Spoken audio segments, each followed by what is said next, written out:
క్లాస్లో Maxwell's equations గురించి integral forms differential forms గురించి డిస్కస్ చేసుకున్నాం. సో ఈ క్లాస్లో transverse wave nature of electromagnetic waves గురించి డిస్కస్ చేసుకుందాం. So transverse wave nature of electromagnetic waves.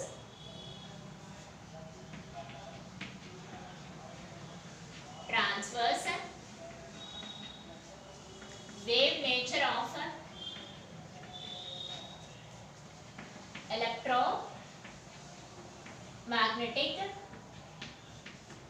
waves.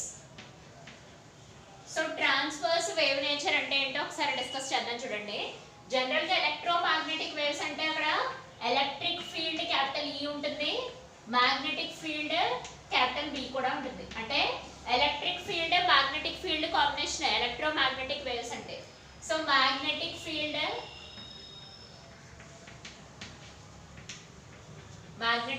Capital B ఉంటుంది. At the same time transverse waves అంటే stationary waves కాదు కదా, మోషన్ లో ఉన్న వేవ్స్. సో అందుకని ప్రాపగేషన్ ఆఫ్ వేవ్స్ కూడా చెప్పాలంటే propagation is nothing but motion of the waves. Motion of waves in a particular direction. So అందుకోసం మోషన్ లో ఉంది కాబట్టి దీనికి వేవ్ వెలాసిటీ v కూడా చెప్పొచ్చు. So wave velocity v since it is a propagation. So motion లో ఉన్న wave కాబట్టి transverse waves propagation in a particular direction. Propagation is nothing but motion in a particular direction కాబట్టి దానికి wave velocity v కూడా ఉంటుంది. So ఇక్కడ mention చేసిన 3 quantities అంటే electric field, magnetic field, wave velocity, ఈ మూడు కూడా మ్యూచువల్లీ పర్పెండిక్యులర్ డైరెక్షన్ లో ఉండాలి. సో మ్యూచువల్లీ పర్పెండిక్యులర్ డైరెక్షన్ అంటే దాని అర్థం ఏంటి? సో ఈ 3 క్వాంటిటీస్ కూడా మ్యూచువల్లీ పర్పెండిక్యులర్ డైరెక్షన్ లో ఉంటాయి. సో మ్యూచువల్లీ పర్పెండిక్యులర్ డైరెక్షన్ లో ఉండడమే మనం transverse wave nature of electromagnetic waves అని చెప్తాం. So transverse wave nature of electromagnetic waves is nothing but the 3 quantities, whether it is electric field, magnetic field and wave velocity v. The 3 quantities should be placed in mutually perpendicular to each other. So ఒకవేళ ఏ 2 quantities అయినా parallel గా place చేసినట్టయితే అక్కడ wave velocity అయినా 0 అయిపోతుంది, లేదా magnetic field అయినా 0 అవుతుంది, లేదా ఎలక్ట్రిక్ ఫీల్డ్ అయినా 0 అవుతుంది. సో అలా 0 అయిన సిచ్యువేషన్స్ లో మనం అవి ఎలక్ట్రోమాగ్నెటిక్ వేవ్స్ అని చెప్పలేము, అవునా? ఎలక్ట్రిక్ ఫీల్డ్, మ్యాగ్నెటిక్ ఫీల్డ్ రెండు ఫీల్డ్స్ ప్రెసెంట్ అయితేనే ఎలక్ట్రోమాగ్నెటిక్ వేవ్. మీరు నేమ్ ఒకసారి జాగ్రత్తగా అబ్జర్వ్ చేయాలి. ఎలక్ట్రోమాగ్నెటిక్ అంటే ఎలక్ట్రిక్ ఫీల్డ్ ఉండాలి, మ్యాగ్నెటిక్ ఫీల్డ్ ఉండాలి. ఏదో ఒక ఫీల్డ్ 0 అయినా లేదా అక్కడ వేవ్ వెలాసిటీ 0 అయినా అక్కడ మనకి ఎలక్ట్రోమాగ్నెటిక్ వేవ్స్ ఎగ్జిస్ట్ అవ్వవు. సో దానికోసం transverse wave nature is nothing but the 3 physical quantities should be in mutually perpendicular direction లో ఉండాలి, ప్యారలల్ డైరెక్షన్ లో ఉండకూడదు. మ్యూచువల్లీ ప్యారలల్ డైరెక్షన్ లో ఉండకూడదు, ఏ 2 క్వాంటిటీస్ ప్యారలల్ డైరెక్షన్ లో ఉండకూడదు. దాన్ని transverse wave nature of electromagnetic waves అని అంటారు. ఒకవేళ ఏ 2 క్వాంటిటీస్ అయినా ప్యారలల్ నేచర్ లో ఉన్నట్టయితే సిచ్యువేషన్ ఏంటి మనకి? అక్కడ ఖచ్చితంగా ఎలక్ట్రోమాగ్నెటిక్ వేవ్స్ ఎగ్జిస్ట్ అవ్వవు. అక్కడ ఎలక్ట్రోమాగ్నెటిక్ వేవ్స్ అనేవి బర్త్ అవ్వవు, అంటే పుట్టవు అనమాట. ఓకే, సో ఇక్కడ మీరు అబ్జర్వ్ చేసినట్టయితే మ్యూచువల్లీ పర్పెండిక్యులర్ డైరెక్షన్ అంటే సమ్ x యాక్సిస్ లో వేవ్ వెలాసిటీ, ఎగ్జాంపుల్ గా x యాక్సిస్ లో వేవ్ వెలాసిటీ v తీసుకున్నట్టయితే, సో y యాక్సిస్ లో ఎలక్ట్రిక్ ఫీల్డ్ కన్సిడరేషన్ తీసుకున్నట్టయితే, z యాక్సిస్ లో మ్యాగ్నెటిక్ ఫీల్డ్ b తీసుకుంటాం. సో ఈ 3 యాక్సిస్ కూడా మ్యూచువల్లీ పర్పెండిక్యులర్ గా ఉంటాయి, అంటే మెయింటైనింగ్ an angle 90 డిగ్రీస్ ని మెయింటైన్ చేస్తూ ఉంటాయి అన్నమాట. సో 3 ఫిజికల్ క్వాంటిటీస్ కూడా ఒకదాంతో ఒకటి 90 డిగ్రీస్ యాంగిల్ మెయింటైన్ చేస్తూ ఉంటుంది. ఫర్ ఎగ్జాంపుల్ ఏ 2 క్వాంటిటీస్ అయినా ప్యారలల్ అయినా లేదా వాటి మధ్య యాంగిల్ 0 డిగ్రీస్ అయినా అక్కడ మనకి ఎలక్ట్రోమాగ్నెటిక్ వేవ్స్ ఎగ్జిస్ట్ అవ్వవు. సో దాన్ని transverse wave nature of electromagnetic waves అని చెప్తారు. సో దీన్ని ఈక్వేషన్ ఫామ్ లో తీసుకుంటారనమాట. ఈక్వేషన్ ఫామ్ లో ప్రూవ్ చేస్తాం. మ్యాక్స్వెల్స్ ఈక్వేషన్స్ ని యూస్ చేసుకొని ఈక్వేషన్ ఫామ్ లో కూడా ప్రూవ్ చేస్తాం అంతే. జస్ట్ 2 అంటే 2 ఈక్వేషన్స్ తీసుకొని ప్రూవ్ చేయొచ్చు, అది ఎలాగో డిస్కస్ చేద్దాం. సో నేను ఇక్కడ చెప్పినట్టు x యాక్సిస్ లో వేవ్ వెలాసిటీ ఎగ్జిస్ట్ అవుతున్నప్పుడు రిమైనింగ్ 2 క్వాంటిటీస్ కూడా ఈ యాక్సిస్ లో వాల్యూస్ ఏమవ్వాలి? 0 అవ్వాలి, అవునా కాదు? సో రిమైనింగ్ అంటే ఎలక్ట్రిక్ ఫీల్డ్, మ్యాగ్నెటిక్ ఫీల్డ్ ఈ x యాక్సిస్ కి వచ్చినప్పుడు ఖచ్చితంగా ఏ వాల్యూస్ ని చూపించాలి? 0 వాల్యూస్ ని చూపించాలి. ఎందుకని? ఇక్కడ ఓన్లీ వేవ్ వెలాసిటీ వాల్యూస్ ఒక్కటే ఎగ్జిస్ట్ అవుతాయి, remaining electric field, magnetic field exist అవ్వదు కదా, డస్ నాట్ ఎగ్జిస్ట్. కాబట్టి ఇక్కడ మీరు electric field values, magnetic field values 0s అని చూపించాలి. ఎక్కడ? ఓన్లీ x యాక్సిస్ మీద. సో x యాక్సిస్ మీద 0 చూపించినట్టయితే రిమైనింగ్ 2 యాక్సిస్ మీద ఇవి ప్లేస్ అయినట్టే కదా దాని అర్థం. అంటే x యాక్సిస్ మీద ఓన్లీ వేవ్ వెలాసిటీ చూపించినట్టయితే రిమైనింగ్ 2 క్వాంటిటీస్ జీరో అవుతున్నాయని మనం ప్రూవ్ చేయడానికి ట్రై చేస్తున్నాం. అంటే రిమైనింగ్ 2 క్వాంటిటీస్ కూడా రిమైనింగ్ 2 యాక్సిస్ మీద ఉన్నాయనే కదా దాని అర్థం. సో ఇప్పుడు ఆ విషయాన్ని మాక్స్వెల్స్ ఈక్వేషన్స్ యూజ్ చేసుకుని transverse wave nature of electromagnetic waves ని ప్రూవ్ చేయాలి. At the same time electric field కి ఎలక్ట్రిక్ ఎనర్జీ ఉంటుంది, మ్యాగ్నెటిక్ ఫీల్డ్ కి మ్యాగ్నెటిక్ ఎనర్జీ ఉంటుంది. సో ఈ ఎనర్జీ కాన్సెప్ట్ ని బేస్ చేసుకుని పాయింటింగ్ థియరం కూడా చెప్తారు. One of the important question. Poynting theorem కూడా చాలా ఇంపార్టెంట్ క్వశ్చన్, అది ఇప్పుడే డిస్కస్ చేద్దాం ఈ టాపిక్ తర్వాత. సో ఇక్కడ అబ్జర్వ్ చేసినట్టయితే వేవ్ వెలాసిటీ మనం x యాక్సిస్ లో తీసుకున్నట్టయితే రిమైనింగ్ 2 యాక్సిస్ లో electric field magnetic field exist అయినట్టు లెక్క. కానీ ఆ విషయం మనం ఏ రకంగా చెప్తున్నాం, ఈ x యాక్సిస్ మీద ఓన్లీ వేవ్ వెలాసిటీ ఉంటే రిమైనింగ్ 2 టర్మ్స్ కూడా 0 కి ఈక్వల్ అవుతాయని చూపించాలి. అంటే electric field is equal to 0, magnetic field is equal to 0 అని చూపించగలగాలి మనం. ఓకే, సో అదే విషయం మనం మాక్స్వెల్స్ ఈక్వేషన్స్ తో ప్రూవ్ చేద్దాం.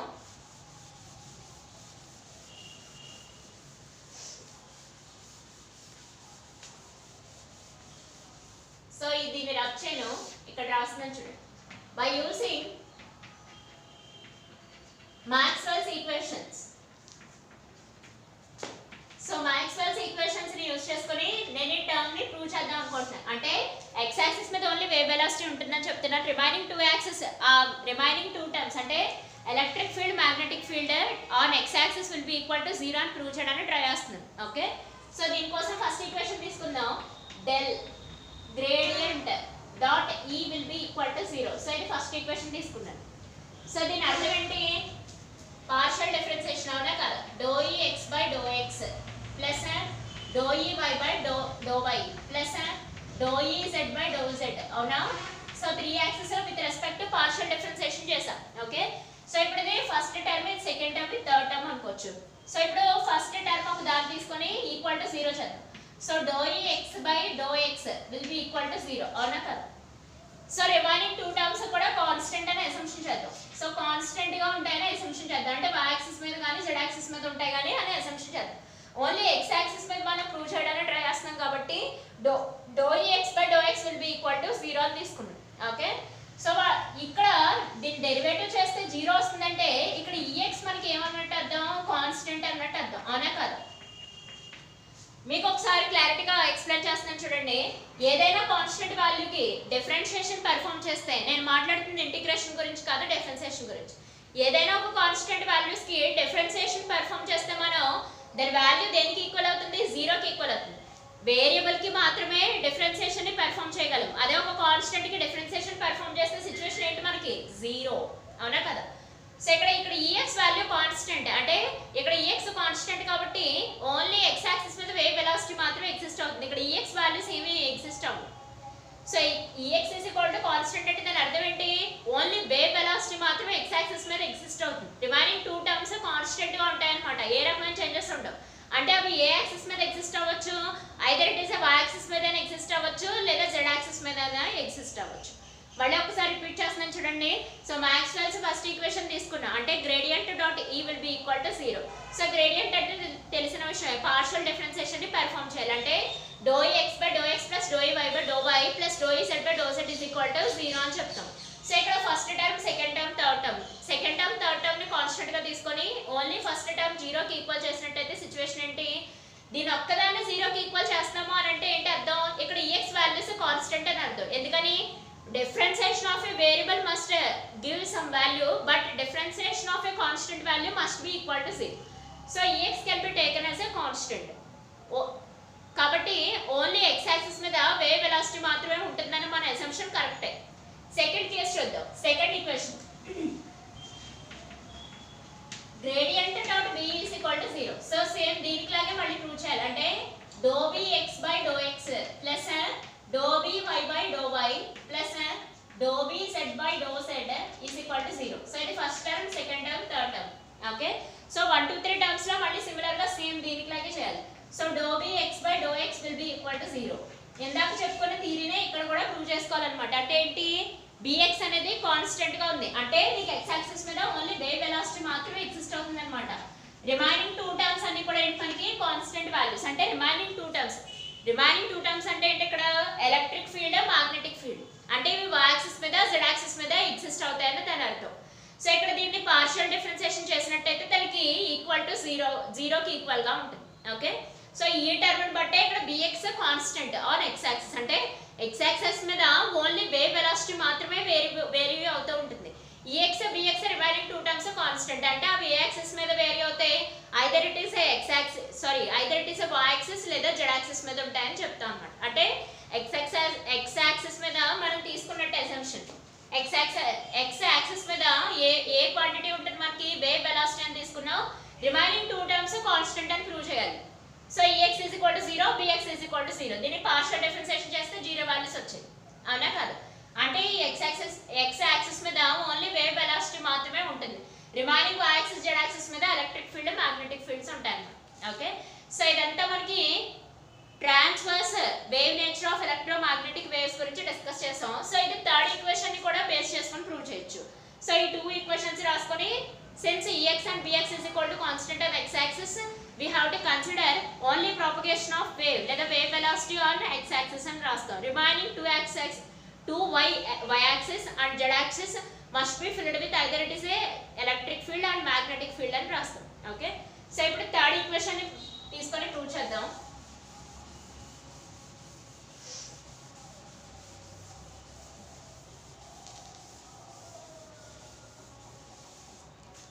సో థర్డ్ ఈక్వేషన్ తీసుకున్నట్టయితే gradient cross E is equal to -∂B/∂t. Okay, so ఇప్పుడు మనం ఇలా consider curl E, so gradient cross E curl అని రాయొచ్చు కదా, curl E is equal to -∂Bx/∂t అని తీసుకుంటున్నాం, ∂Bx/∂t అని తీసుకుంటున్నాం. అంటే దాని అర్థం ఏంటి, ఇక్కడ కర్ల్ E అంటే సో ∂E(x) ∂x. సో ఈ ఈక్వేషన్ ని యూస్ చేసుకొని మనం సో సేమ్ ఇందాకట్లాగే అంటే కర్ల్ E అన్న డైవర్జెన్స్ E అన్న ఏంటి with respect to partial differentiation చేసుకోవాలి. x యాక్సిస్ ని బేస్ చేసుకొని y యాక్సిస్ ని బేస్ చేసుకొని z యాక్సిస్ ని బేస్ చేసుకొని పార్షియల్ డిఫరెన్షియేషన్ చూపించాలి. ఓకే, సో అది డిస్కస్ చేద్దాం. ఫస్ట్ చూడండి, థర్డ్ ఈక్వేషన్ తీసుకున్నాం, ఏమని gradient cross E is equal to -∂B/∂t అని తీసుకున్నాం. దీని నుంచి curl E is equal to -∂Bx/∂t అని తీసుకున్నాం. సో దీన్ని బేస్ చేసుకొని మనం ఇందాకటి కేసు లాగే x యాక్సిస్ మీద కాన్స్టెంట్ గా ఉంటుందని చెప్తాం అంతే. Okay,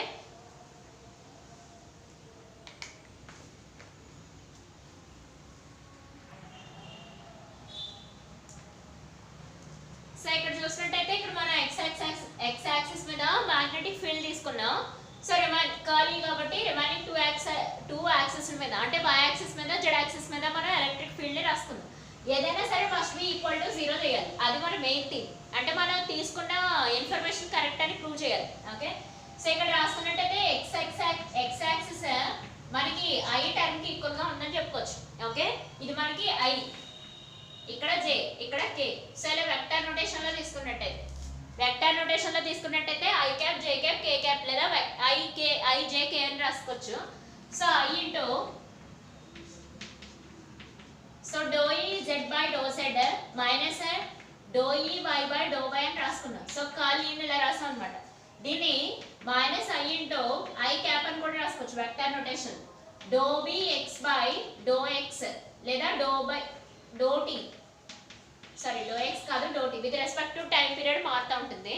so that will be equal to 0. So ఈ ఒక్క టర్మ్ తీసుకోవచ్చు, ఈ రిమైనింగ్ టర్మ్ మనకి ఎలాగో కాన్స్టెంట్ అని తీసుకోండి. సో ఇక్కడ ఇందాక ప్రూవ్ చేసినట్టే ∂Bx/∂t ఈజ్ ఈక్వల్ టు 0 అయితే ఇక్కడ bx ఖచ్చితంగా ఏమవ్వాలి, కాన్స్టెంట్ అవ్వాలి.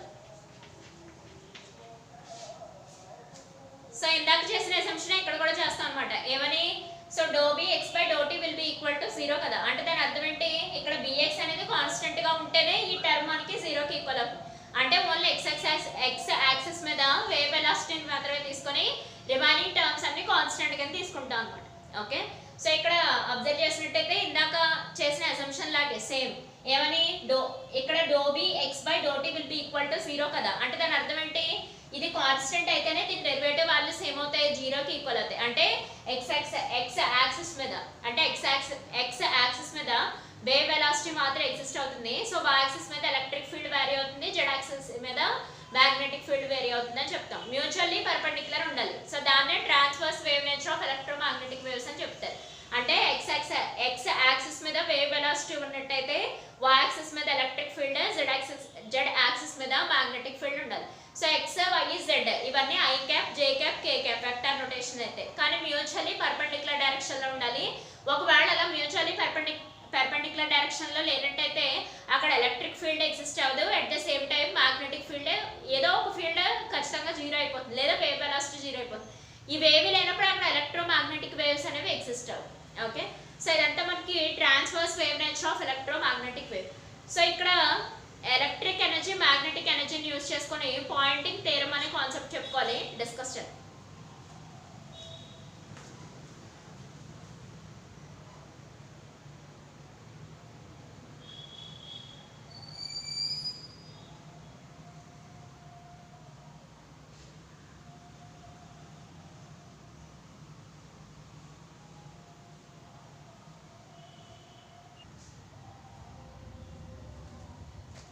సో ట్రాన్స్వర్స్ వేవ్ నేచర్ని ప్రూవ్ చేయడానికి వచ్చిన థియరమే పాయింటింగ్ థియరమ్.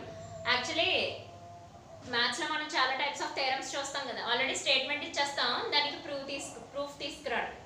సో ఇక్కడ దీని స్టేట్మెంట్ ఏంటంటే the amount of field energy passing through unit area of the surface perpendicular to the direction of propagation of energy is called Poynting vector. అంటే దాని అర్థం ఏంటి, ఇందాక చెప్పిన కాన్సెప్టే. ఇప్పుడు వేవ్ ప్రాపగేషన్ అంటే వేవ్ వెలాసిటీ, వాటికి ఉన్న ఎనర్జీ ఎక్స్ యాక్సిస్ మీద తీసుకున్నట్టయితే, సో ఇక్కడ ఎలక్ట్రిక్ ఎనర్జీ వై యాక్సిస్ మీద, మ్యాగ్నెటిక్ ఎనర్జీ జెడ్ యాక్సిస్ మీద తీసుకుంటున్నాం అని చెప్పడం అంతే. అంటే మూడు కూడా మ్యూచువల్లీ పర్పెండిక్యులర్ డైరెక్షన్ లో ఉంటాయని చెప్పడం కోసం ప్రూవ్ చేసేది. కాకపోతే క్లారిటీగా చెప్తుంది ఏంటంటే అమౌంట్ ఆఫ్ ఎనర్జీ అంటే దాని అర్థం ఏంటి, టోటల్ ఎనర్జీ అనమాట. అంటే energy capital U is equal to, so energy capital U is equal to electric energy plus magnetic energy. దాని అర్థం ఏంటి, ఎలక్ట్రిక్ ఎనర్జీ ప్లస్ మ్యాగ్నెటిక్ ఎనర్జీని టోటల్ ఎనర్జీ అని చెప్తున్నాడు. అంటే ఎలక్ట్రిక్ ఫీల్డ్ వల్ల వచ్చే ఎనర్జీ, మ్యాగ్నెటిక్ ఫీల్డ్ వల్ల వచ్చే ఎనర్జీ, సో రెండు కలుపుకొని టోటల్ ఎనర్జీ అవుతుంది. So total energy you will be equal to direction of propagation of electromagnetic wave కి పర్పెండిక్యులర్ డైరెక్షన్ లో ఉంటుందంట. అంటే దాని అర్థం ఏంటి, వేవ్ ప్రాపగేషన్ వల్ల వచ్చే ఎనర్జీ ఎక్స్ యాక్సిస్ లో తీసుకున్నట్టయితే, అంటే సారీ వేవ్ ప్రాపగేషన్ వల్ల వచ్చే ఎనర్జీ, అంటే వేవ్ వెలాసిటీ వల్ల వచ్చే ఎనర్జీ అన్నమాట. propagation is nothing but motion in a particular direction. Propagation is nothing but motion in a particular direction. అంటే వేవ్ వెలాసిటీ వల్ల వచ్చే ఎనర్జీ మనకి ఎక్స్ యాక్సిస్ లో తీసుకున్నట్టయితే, రిమైనింగ్ వై యాక్సిస్ లో ఉన్న ఎలక్ట్రికల్ ఎనర్జీ, జెడ్ యాక్సిస్ లో మ్యాగ్నెటిక్ ఎనర్జీ ఉంటుందని చెప్పడం. అంటే మ్యూచువల్లీ పర్పెండిక్యులర్ డైరెక్షన్ లో ఉంటాయని చెప్పడం. సో ఇంకా క్లారిటీగా చెప్తున్నట్టయితే total energy is perpendicular to the, so ఇక్కడ చూసినట్టయితే amount of field energy passing through the unit area of the surface.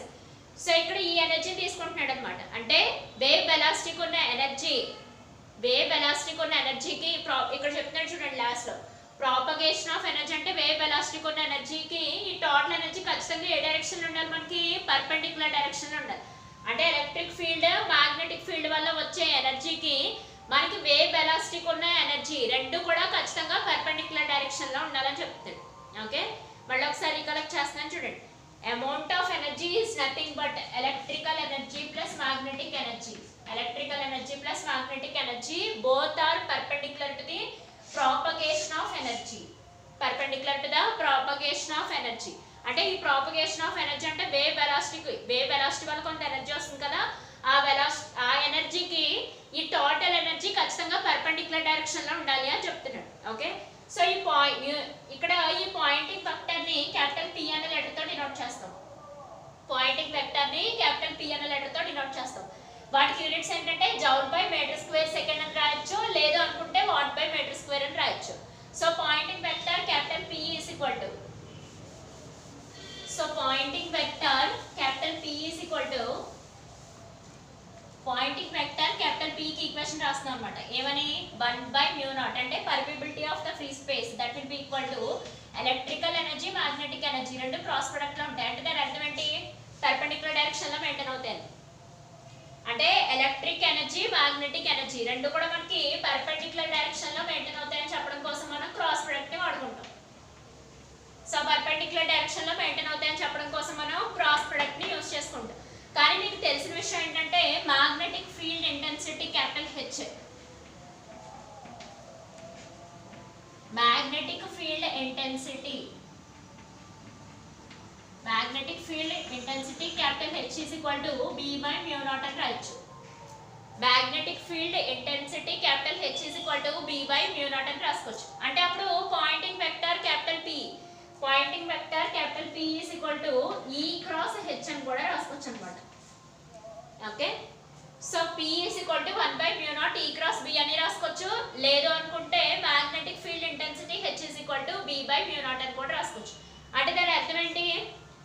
magnetic field divided by permeability of the free space will be equal to the magnetic field intensity అని అర్థం. magnetic field intensity అంటే ఒక particular material నుంచి, మళ్ళీ ఒకసారి చెప్తాను చూడండి, dust ఉన్నట్టయితే వీటి నుంచి ఎన్ని మ్యాగ్నెటిక్ లైన్స్ అలో చేయగలదు, అది దీని మ్యాగ్నెటిక్ ఫీల్డ్ ఇంటెన్సిటీ. సో ఎక్కువ లైన్స్ అలో చేస్తే మ్యాగ్నెటిక్ ఫీల్డ్ ఇంటెన్సిటీ బాగున్నట్టు, అదే తక్కువ నెంబర్ ఆఫ్ లైన్స్ అలో చేస్తే అది మ్యాగ్నెటిక్ ఫీల్డ్ ఇంటెన్సిటీ డిక్రీస్ అయినట్లు లెక్క. So magnetic field intensity capital H is equal to B by mu naught అన్నమాట. mu naught అంటే మనకి తెలిసిన విషయం ఏమని, permeability of the free space. Okay, so ఈ permeability of the free space అంటే దాని అర్థం ఏంటి, ఆ ఫ్రీ స్పేస్ కి మ్యాగ్నెటిక్ లైన్స్ ని అలో చేసే లక్షణం. ఓకే, మెటీరియల్ నుంచి అలో చేస్తే దాన్ని మ్యాగ్నెటిక్ ఫీల్డ్ ఇంటెన్సిటీ అని చెప్తాం. అదే ఫ్రీ స్పేస్ నుంచి మ్యాగ్నెటిక్ లైన్స్ అలో చేస్తే permeability of the free space అని చెప్తాం. సో ఎన్ని లైన్స్ ఫ్రీ స్పేస్ అలో చేయగలదు అని. సో దానికి ఒక కాన్స్టెంట్ వాల్యూ డిఫైన్ చేస్తాం, ఏమని 4π × 10⁻⁻⁷. mu naught ఆల్రెడీ తెలిసిన విషయం, permeability of the free space. కానీ మ్యాగ్నెటిక్ ఫీల్డ్ ఇంటెన్సిటీ అంటే ఇది ఒక మెటీరియల్, ఈ మెటీరియల్ నుంచి ఎన్ని మ్యాగ్నెటిక్ లైన్స్ వెళ్తాయి, ఎన్ని మ్యాగ్నెటిక్ లైన్స్ అలో చేయగలం అనేదే magnetic field intensity concept. So capital H is equal to ఏమని రాయొచ్చు, B by mu naught అని రాసుకోవచ్చు. సో ఇక్కడ B by mu naught place లో ఇక్కడ నేను E cross H అని రాసాను. So Poynting vector P is equal to E cross H. So ఇదంతా ఓకే, కానీ వాళ్ళు మాట్లాడుతుంది ఎవరి కోసం మాట్లాడుతున్నాడు, ఆయన ఎనర్జీస్ కోసం మాట్లాడుతున్నారు. అంటే ఎలక్ట్రిక్ ఫీల్డ్ వల్ల వచ్చే ఎనర్జీ, మ్యాగ్నెటిక్ ఫీల్డ్ వల్ల వచ్చే ఎనర్జీ, వేవ్ వెలాసిటీ వల్ల వచ్చే ఎనర్జీ, మూడు కూడా మనకి పెర్పెండిక్యులర్ డైరెక్షన్ లో ఉండాలి అని చెప్తున్నారు. సో దానికోసం ఈ క్రాస్ ప్రొడక్ట్స్ కూడా వాడుకున్నాం. సో ఆ విషయం కూడా మనం థీరంలో స్టేట్మెంట్ లోనే రాసుకోవాలి, ఏమని, total energy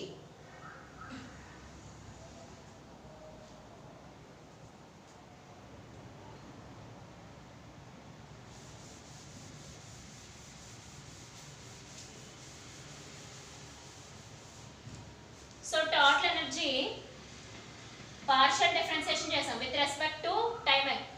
so doe U by doe T will be equal to minus surface integration P dot ds అని చూపించాలి.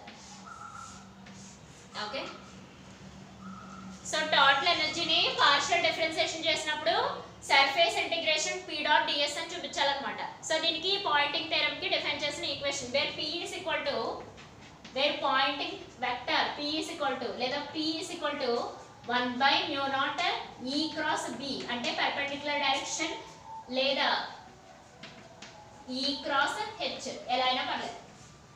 So P is equal to 1 by mu naught E cross B అని చూపించవచ్చు లేదా E cross H అని కూడా చూపించవచ్చు. So ఈ negative ఎందుకంటే ఇది ఒక మనం తీసుకున్న సర్ఫేస్ కి ఎంటర్ అవుతుంది, లీవ్ అవ్వట్లేదు. అంటే ఆ సర్ఫేస్ నుంచి ఎంటర్ అవుతే మైనస్, బయటకు వచ్చేస్తే ప్లస్ అన్నమాట. ఓకే, మళ్ళీ ఒకసారి డిఫైన్ చెప్తున్నా చూడండి. మ్యాగ్నెటిక్ లైన్స్ ఆ సర్ఫేస్ నుంచి ఎంటర్ అయితే మైనస్ అని తీసుకుంటాం డైరెక్షన్, అదే ఆ సర్ఫేస్ నుంచి లీవ్ అయితే ప్లస్ అని చెప్తాం. అంటే మ్యాగ్నెటిక్ లైన్స్ అయినా ఎలక్ట్రిక్ లైన్స్ అయినా ఏదైనా సరే ఎంటర్ అయితే మైనస్ కింద తీసుకుంటాం, ఆ ఎగ్జిట్ అయితే బయటకు వచ్చేస్తే ప్లస్ అని తీసుకుంటాం, ఆ మైనస్ కి symbol. So doe U by doe T is equal to minus surface integration, so surface integration P dot ds అని చెప్తాం. సో ఇంకా చెప్తున్నట్టయితే దీనికి ఎక్స్ప్లెనేషన్ ఒక సర్ఫేస్ తీసుకొని చెప్దాం. ఒక ఒక రెక్టాంగులర్ షేప్ లో ఉన్న స్లాబ్ తీసుకొని దానికి ఎలక్ట్రికల్ ఎనర్జీ, మ్యాగ్నెటిక్ ఎనర్జీ ఎలా ఉంటుందో డిస్కస్ చేద్దాం, దాన్ని ఎక్స్ప్లెనేషన్ లో చూద్దాం. సో ఒకసారి మళ్ళీ ఎక్స్ప్లెయిన్ చేసుకున్నట్టయితే టోటల్ ఎనర్జీ అంటే electrical energy plus magnetic energy passing through a unit area of the surface is perpendicular to the direction of the propagation of the wave, direction of propagation of energy. అంటే wave energy ఖచ్చితంగా total energy perpendicular direction లో ఉండాలి అని చెప్తున్నాడు. Okay, perpendicular direction లో ఉంటాయి అన్నమాట, అంటే ట్రాన్స్వర్స్ వేవ్ నేచర్.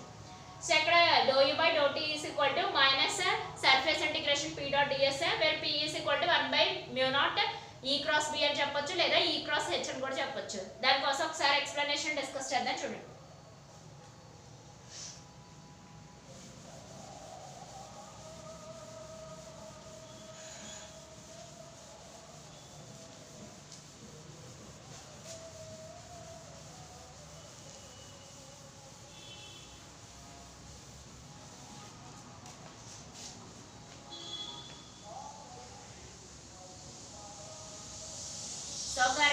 తీసుకున్నాను, రెక్టాంగులర్ సర్ఫేస్ తీసుకున్నాను.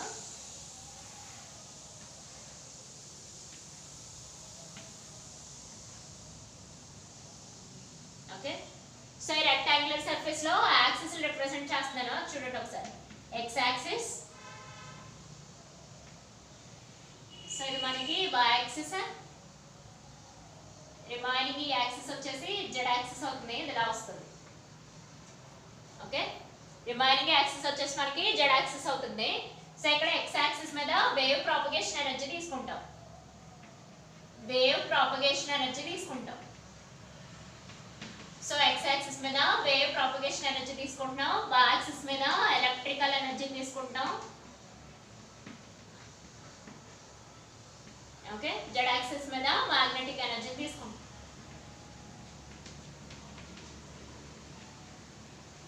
ఓకే, సో ఇప్పుడు x యాక్సిస్ మీద so transverse wave nature satisfy అయింది, పాయింటింగ్ థియరం చెప్తుంది కూడా అదే. సో x యాక్సిస్ మీద wave propagation energy, y axis మీద ఎలక్ట్రికల్ ఎనర్జీ, z యాక్సిస్ మీద మ్యాగ్నెటిక్ ఎనర్జీ తీసుకుంటాం. సో ఇక్కడ దీంట్లోకి ఎంటర్ అవుతుంది, ఏ ఎనర్జీ అయినా సరే కంప్లీట్ ఎనర్జీ మనకి ఎంటర్ అవుతుంది. ఓకే, సో వాళ్ళు చెప్తుంది ఏంటి, doe U by doe T is equal to surface integration minus P dot DS అని ప్రూవ్ చేయాలి. సో దాన్ని ప్రూవ్ చేయాలి. సో దానికోసం ఫస్ట్ ఎనర్జీస్ తీసుకుందాం కంప్లీట్ గా. సో టోటల్ ఎనర్జీ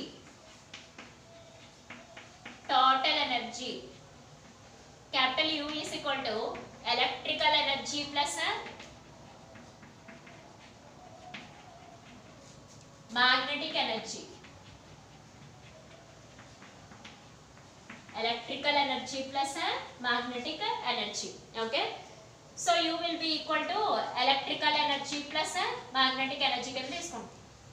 ఓకే, తర్వాత దీన్ని పార్షియల్ డిఫరెన్షియేషన్ చేద్దాం. సో ఇక్కడ ఎలక్ట్రికల్ ఎనర్జీకి ఫార్ములా